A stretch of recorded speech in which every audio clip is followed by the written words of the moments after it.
اولین یا قلعه ارتباطات در زندگی هر فرزندی، در مثلث هر فرزندی parents، اولین پی parents، والدین هستند.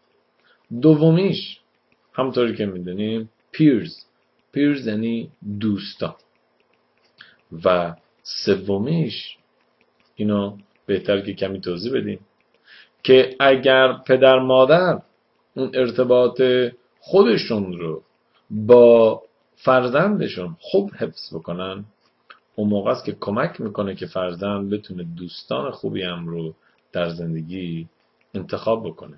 اما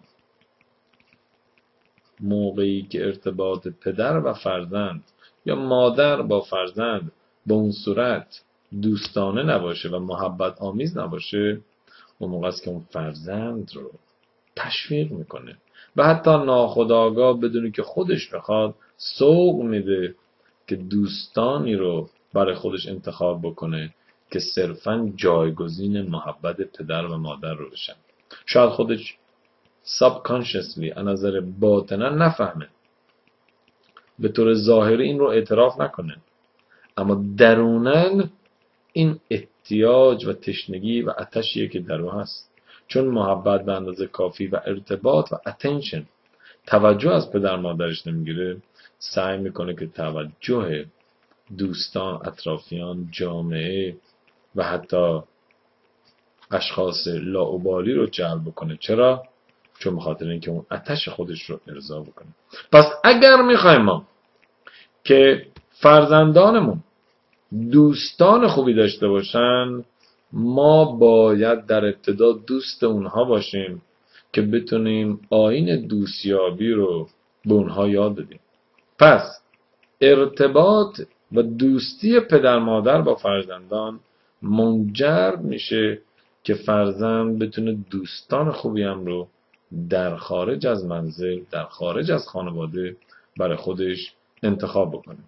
اما سومین پی که همه ما در انتظار اون هستیم که در زندگی یک فرزند وجود داره چیه؟ پارتنرز، که میتونه همسر باشه، شریک زندگیش باشه، یا میتونه شریک بیزینسی، شریک کسبیش باشه. کسی که بتونه دوستان خوبی داشته باشه در جامعه، اون موقع است که میتونه همسر خوبی هم، چه شوهر و چه زن، برای خودش انتخاب بکنه به عنوان شریک زندگی.